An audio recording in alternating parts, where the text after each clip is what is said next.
What's up, ladies and gentlemen? Showtime is Blazer King with King's Critiques, and we're back for Dan.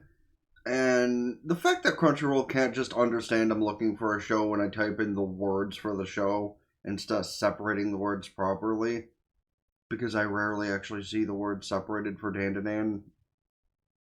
Crazy.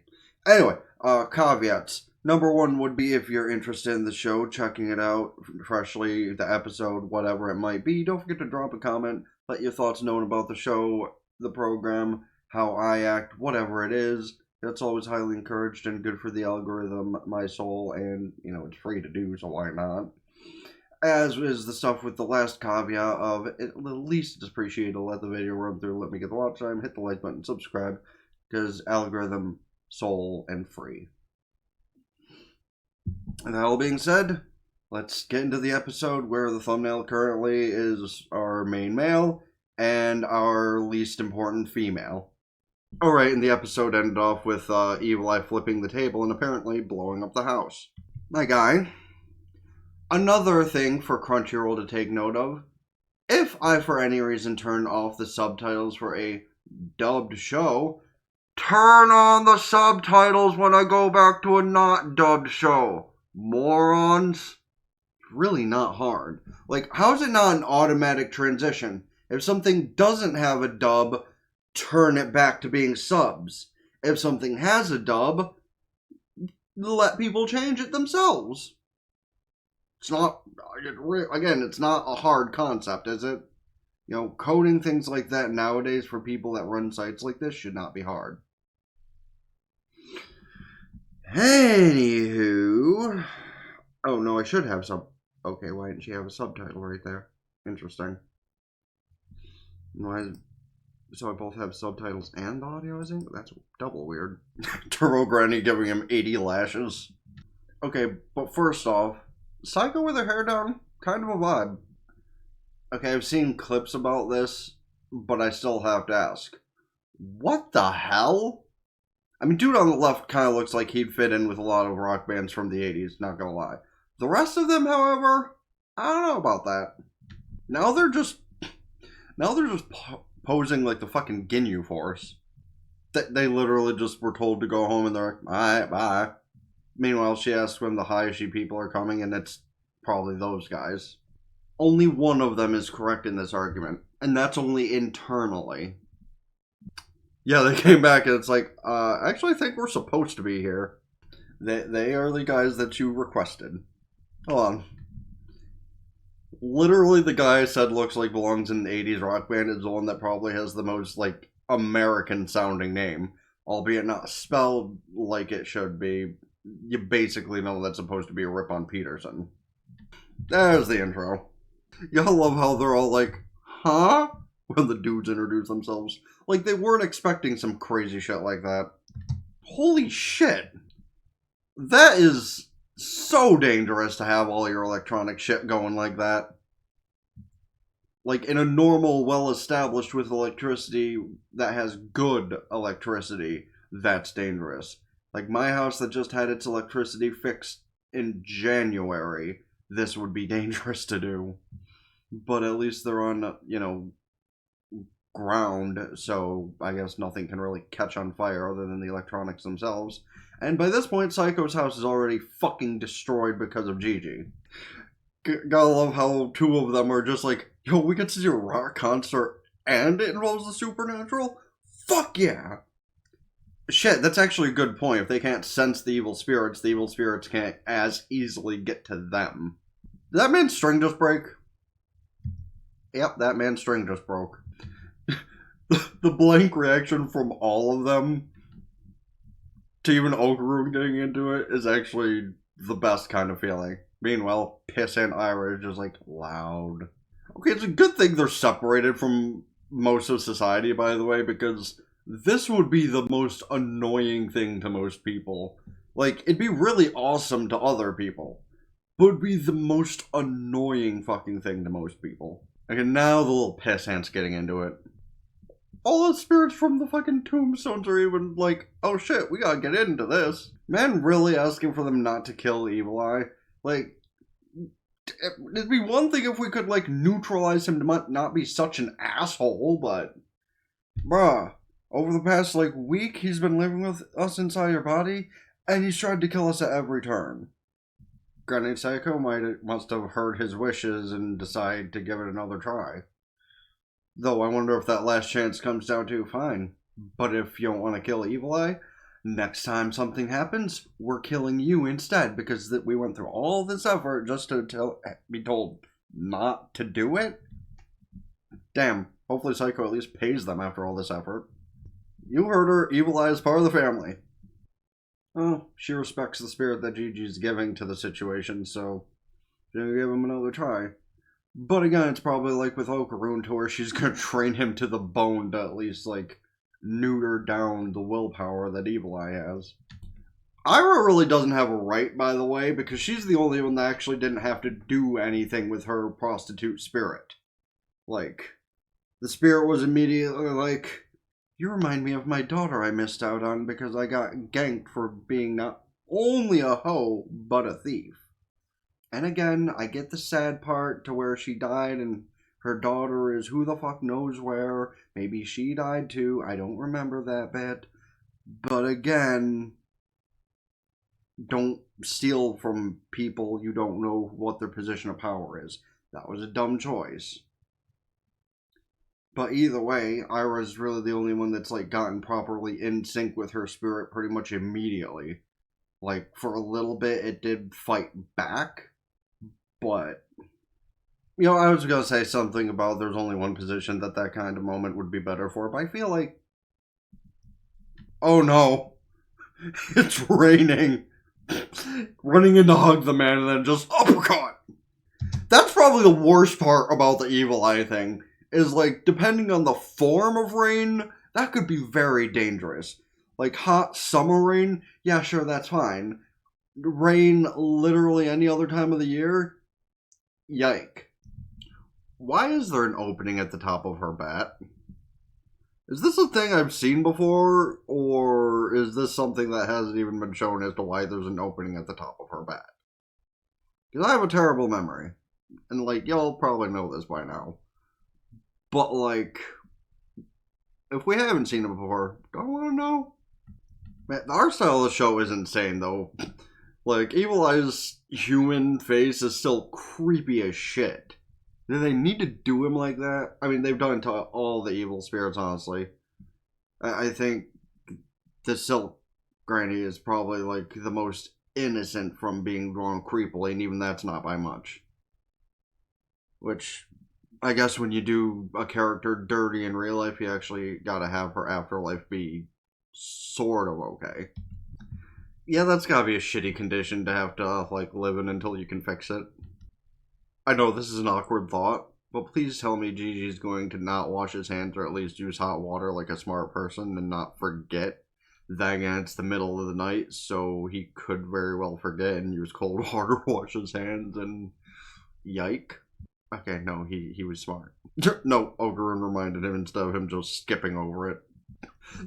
That is not a good look for either of them. Like, the half-asleep thumbs up from all three of them, though, is great. I mean, I think he does have a right to apologize. Man was like, no, don't kill the spirit inside of me. I can train him. Motherfucker, if you were able to train him... we wouldn't have to live in a cardboard setting. Yeah, but they at least threw you in a building and, like, tied you up until it was time to train. Like, you were easier to handle. He is not. Okay, but, like, we've had characters be told they look kind of like gorillas in other shows during this anime season. That face? That looks pretty primate-like. Primate? Primitive? Simian? Monkey.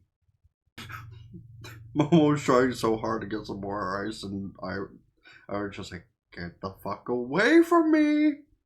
Well, yeah, of course she did it for Okaroon. Like, she wants on it. And she's not doing it for you because, well, she's a bitch. Again, Momo has the more valid point. You know, If you gotta work that long to make yourself even look kinda pretty, maybe you're not just ugly on the inside. This is a joke, by the way.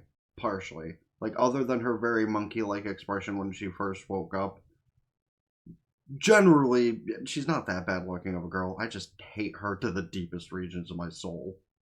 Which, thinking on it, might be a little hypocritical, because, like, the amount of murderers turned good guys in anime is, like, very high. But here's the thing about that. Usually the murderers turned good guys in anime are usually, like, established enough criminals to where we already have accepted the fact that they're trying to come back from what they did, and it's all Gucci.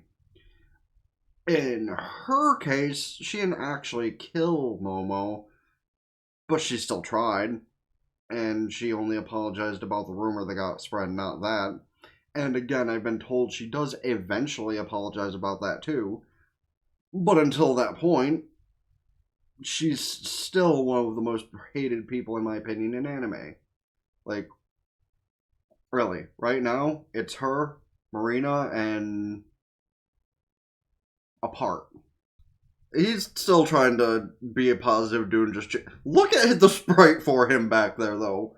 Like, it just seems like some silly shit from a video game, honestly. Okay, so the part-time job statement is where the next episode comes in. Also, again, I hate to say it for at least a second time throughout Season 2, but I'm so glad the artist is at least treating her Gyaru friend like a normal person. Because I'm sorry, but that makeup she wore in Season 1 was just like... not it, fam. Like, it might have been trying to represent something, it might have been trying to show some positivity towards something, but in a show like this, that just was not it, fam. Unless she's gonna be, like, later down the line revealed to be part of some fucking shaman family and becomes relevant as more than a side character. That makeup was so unneeded. Oh, well, cute. Also, speaking of scary looking women in this show, like, we have two on screen right now. 2.5 even, because the taller one... Like, the art style for the characters in the show are insane. Like, the characters are either, you know, pretty damn cute, like in Momo's case, or the girl that they just started referring to, Rowena, to the left there, next to the oblong child. That's not even an insult. Remember the show The Oblongs? But, like, then you got the oblong child and the other girl to the right there, and just... whack. Art style can be... Then again, I guess that's the part that makes entertaining shows, right? Is either, like, you got really good art styles for characters, making them look either awesome or hot, and then you have weird art styles for characters that... Actually, I can't even give an explanation to why they draw the humans weird sometimes, but hey. We got past the one, so I will just ignore the rest. But like I said, her, kinda cute. The other one... This situation never goes well. Oh good, they're kidnapping him. Meanwhile, those three are like, what is happening? Why are they picking on the nerd? Is this just like Gyaru Activity 101? And the other girls are just recording this incident. Typical high schoolers. Okay, no, I get what they're doing, and I get what happened. Okay. They're going to show him where Momo's working, and that's going to be the episode cut off. Damn. Like, I love her straightforward questioning and his immediate rejection of it. Just like, nah, my girlfriend knows who she is and my boyfriend knows who he is. Meanwhile, those cars are just sitting there like fucking teenagers. Damn. The two over there are passed the fuck out. Those are the type of chicks who know when they're leaving school are gonna miss their exit. Also, I get why he's like questioning what's happening, but here's the thing. If you're like supposed to be hanging out with the best friends of your girlfriend. Oh, I'm sorry. Totally not girlfriend.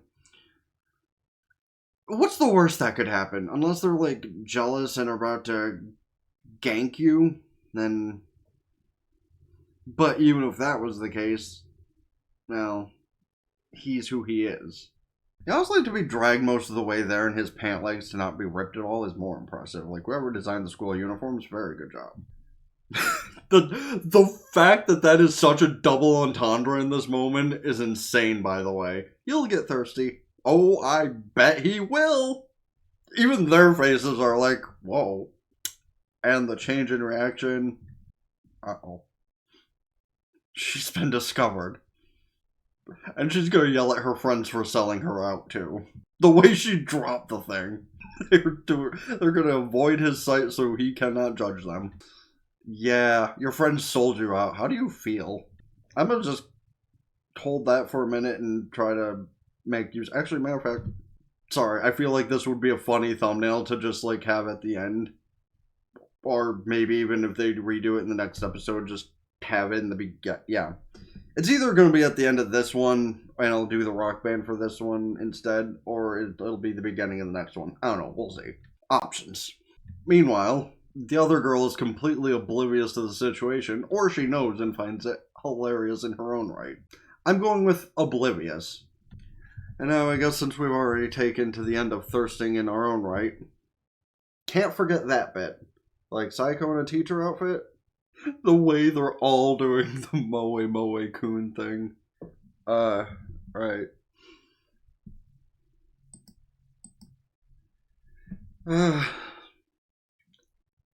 Well, good to have gotten back into the show during these episodes, because honestly, this was one of the funnier bits I've seen previews of on like Facebook and Twitter and shit, and I'm probably gonna catch up to at least 3 out of the 4 episodes, so this is just one of those, and a good one to get back on. The next one's also going to be pretty good, because, like, listen, again, being the, like,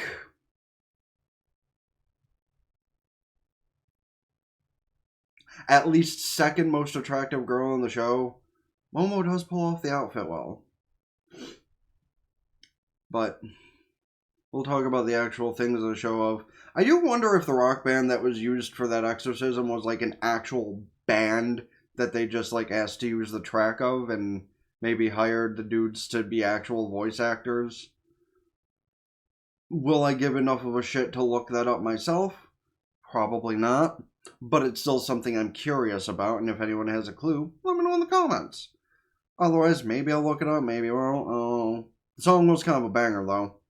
Unfortunate that they had to be sent on their way, but hopefully Seiko at least paid them decently.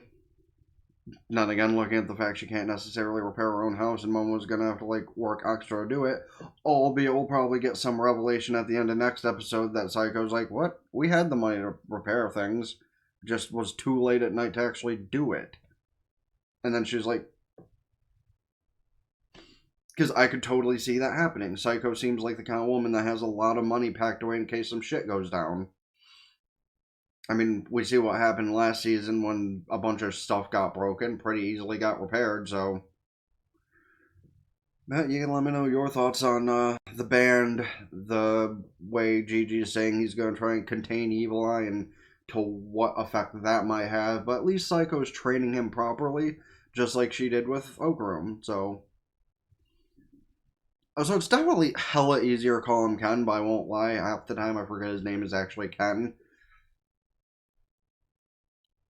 Yeah, let me know your thoughts on the band, the exorcism, the dumb morning monkey expression on Ira's face, and whatever else you might want to discuss from the episode. And yes, I did have to bring up Ira's morning face, because listen, the way the lines here stretched up, yeah, not that, I'm sorry. Like, Saito in food court was mentioned to look kind of like a monkey. She did not. Ira waking up in the morning kind of does. I'm sorry. But let me know about all that. Shows I should watch this season, next season, or in general. Please don't forget to hit the like button, subscribe to the review. Fuck! This is the review channel. Gaming channel in the description. Ring both bells like Facebook, follow Twitter, and Blue Sky. Keep updated with things.